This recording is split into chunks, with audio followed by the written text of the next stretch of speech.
He was 6. Too young to lie.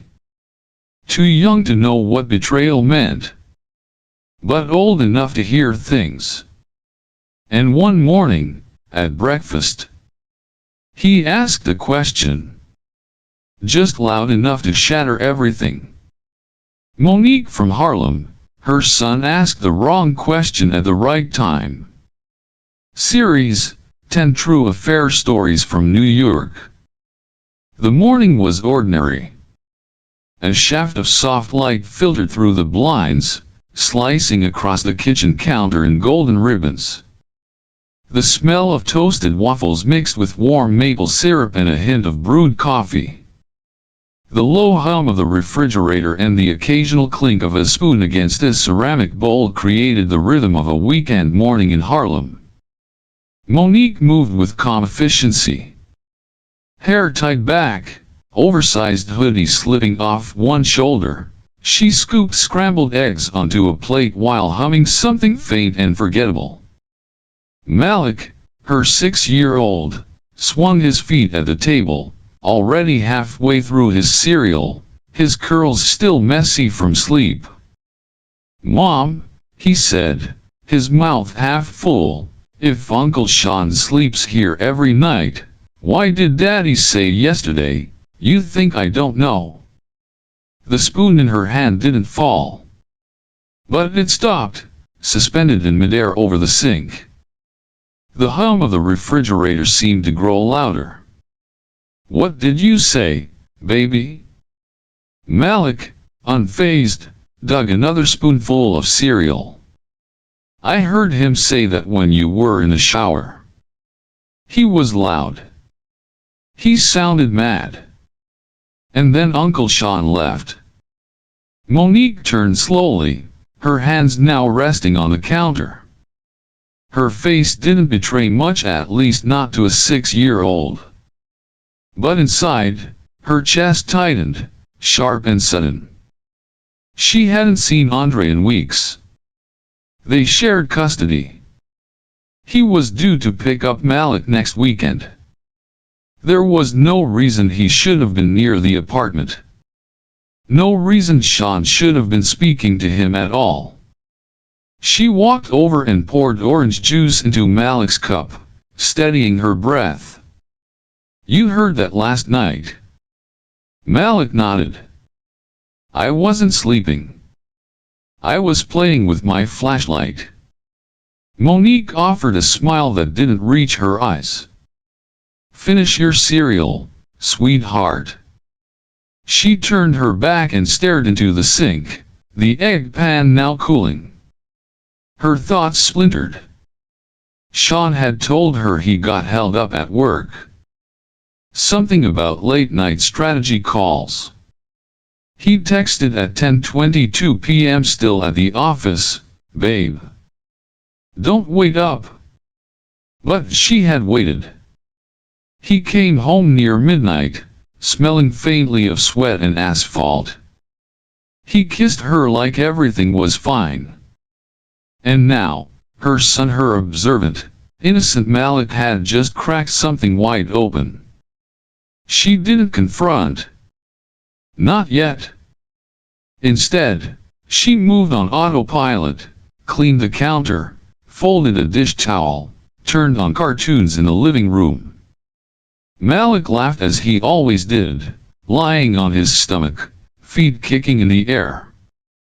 But Monique stood by the kitchen doorway, watching the light shift on the floor. Sean had been a safe place. Or so she thought. A friend of Andre's from back when life was different, back when Monique still believed in stability. After the divorce, when everything fell apart, Sean had shown up with groceries and quiet kindness. Not romantic at first. Just present. And then it became more. She had trusted the timing. The slow build. The way Malik took to him, called him Uncle Sean before anyone told him to. She had asked Sean, early on, whether he still talked to Andre. Not since the fallout, he'd said. That bridge burned itself. She had believed him. Now, Malik's words echoed in her skull, bouncing off every corner. You think I don't know? A threat? A challenge? A confrontation she hadn't been there to see. She replayed the night in her head. The moments that didn't fit. The way Sean had looked at his phone too long. The pause before he kissed her goodnight. She opened a cabinet and took out a mug. Poured herself coffee. It had gone lukewarm. She didn't warm it again. Instead, she sat at the kitchen table and stared out the window. Outside, the city moved on like it always did, oblivious to the crack forming inside her chest. Not explosive. Not dramatic.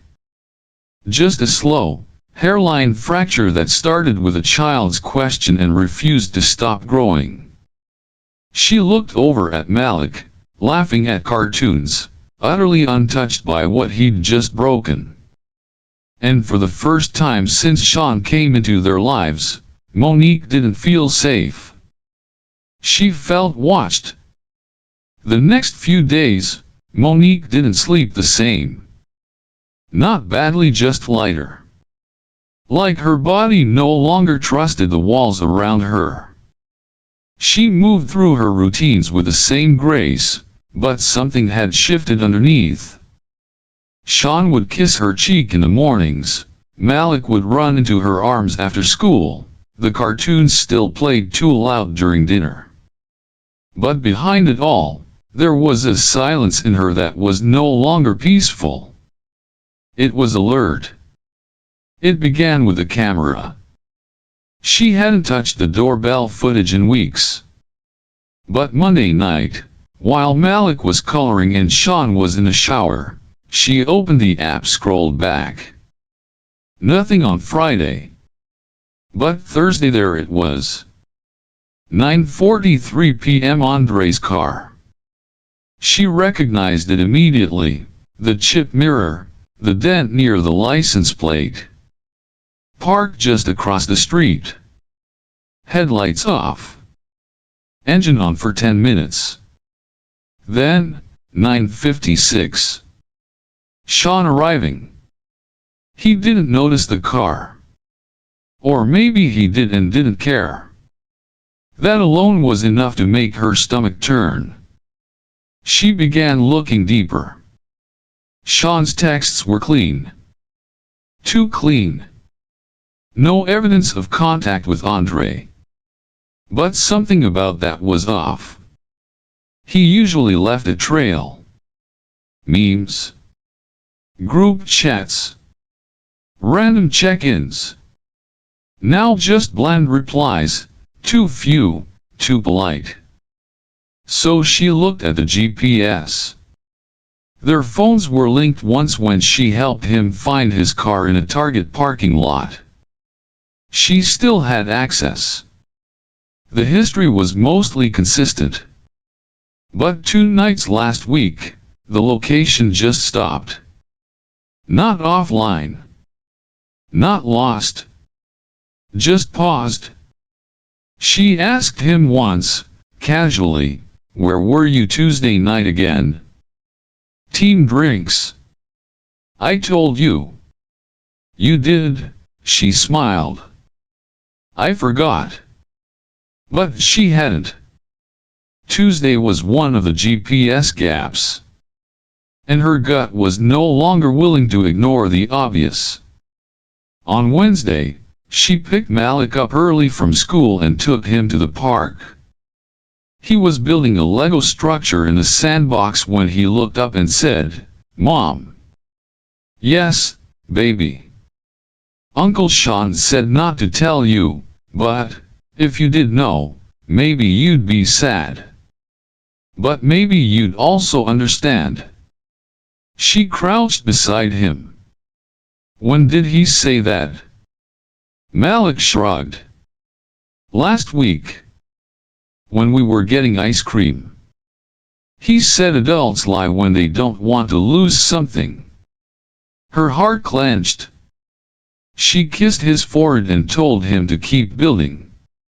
But her hands were shaking as she texted her lawyer. That night, Sean brought flowers. No occasion. Just daisies in a wrapped paper cone. She smiled. Thanked him. Placed them in the vase.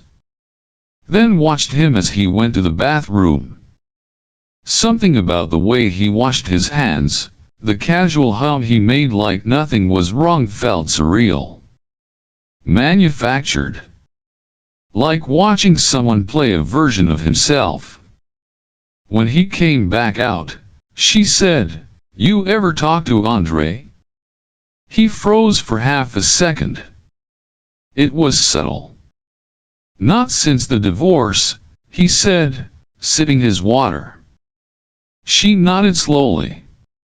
"Right. That's what you said before." He leaned in.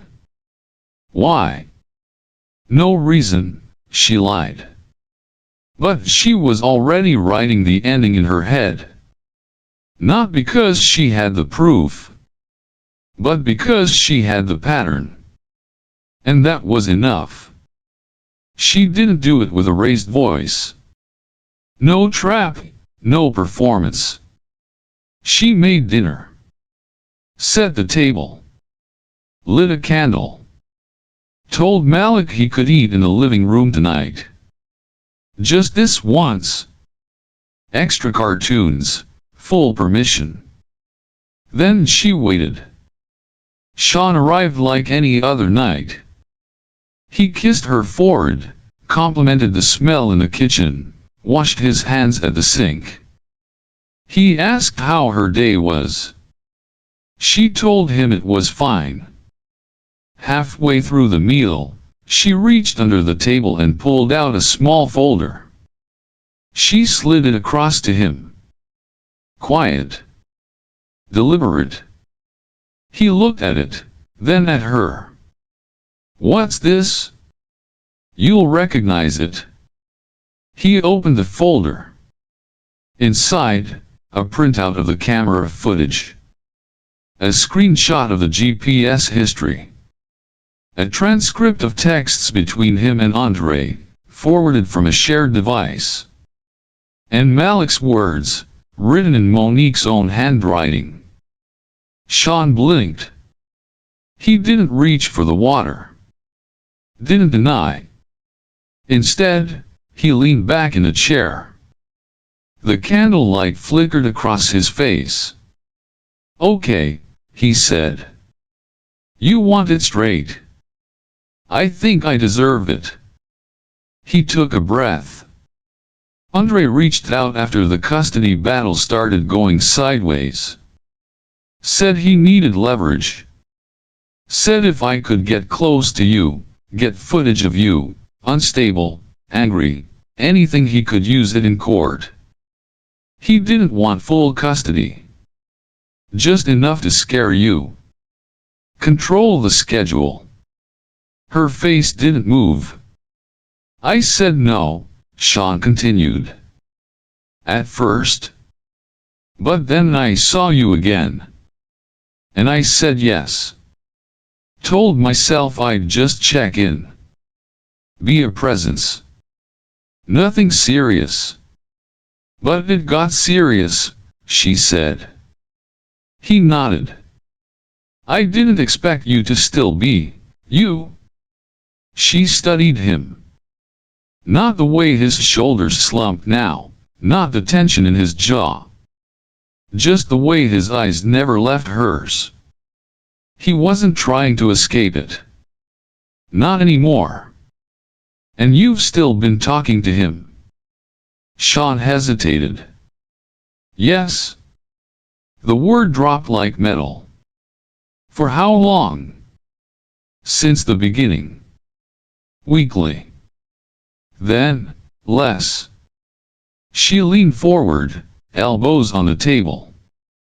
Was there ever a moment you thought about telling me the truth? He swallowed. Yes. But you didn't. I was afraid. Afraid of losing me? Afraid you'd see what I was. She exhaled, slow. "Vy, not you," she said softly. "I was just a tool." Sean shook his head. "You weren't. But you were part of a plan I should have burned the moment I stepped into your kitchen." Silence stretched between them. He didn't cry. Neither did she. The candle burned low. The food grew cold. Monique stood, picked up her plate, and walked it to the sink. "You need to go now?" Sean nodded. "I'm sorry." She didn't answer. Didn't slam the door when it closed. She just stood there, hands in the sink, water running over her fingers. The sound drowned everything else. And the silence, finally, felt clean. The apartment felt different after he left. Not quieter. Just emptied of pretense. Monique didn't cry. She didn't collapse on the couch or pour a drink or turn on music to fill the room. She just sat at the kitchen table with the same candle still burning, flickering against the folders she hadn't moved. By morning, she had already called her lawyer. She didn't want revenge. She wanted clarity. Control. Peace. Something she could build around Malik that didn't wobble under someone else's lies. Her request was simple, full custody. No shared schedule. No leverage. She didn't want Andre's shadow passing through her life every other weekend. She wanted her son's routine unbroken by manipulation. New Jersey wasn't far. Just far enough. A short-term lease, walking distance to a good school, close to her work. A friend of a friend had the place. No questions asked. No history to erase. She gave herself a week. In that time, she packed slowly. Selectively. Photos, yes. Kitchen tools. Malik's favorite blankets. No furniture. Nothing heavy. The apartment had always held too much weight anyway. She changed her number. Cancelled Sean's access to Malik's school pickup list. Blocked Andre's email. The only message she sent out was short. To Andre. Our son doesn't need to know who betrayed me. He just needs to know who protected him. She didn't wait for a reply. Didn't expect one. On the last night in Harlem, she let Malik fall asleep on the couch. She watched him breathe, one arm curled under his cheek, cartoons still flickering on mute. She brushed the curl off his forehead and whispered, "We're going somewhere new. You'll like it. It's quiet there." He didn't stir. The next morning, she tied his shoes at the threshold of their new apartment. He fidgeted, excited. There was a park nearby. A cat in the window upstairs. The neighbors waved when they passed. Monique knelt to double knot his laces. Her hands were steady. She looked up at him, this small, bright human who had unknowingly dismantled a lie with one question over breakfast. And for the first time in weeks, she smiled. Not wide. But true. She didn't feel victorious. She felt ready. And sometimes, that was enough. She didn't need revenge. She didn't need closure. She just needed a new zip code and a pair of shoes to tie every morning. But in our next story, a woman from Chelsea thought she was the only one, until she walked into a bar on a Wednesday night and saw him with someone else, wearing the same smile he used to save for her. Stay with us for the next chapter in 10 True Affair Stories from New York. Because sometimes you're not the one being cheated on. You're the one being used to do it.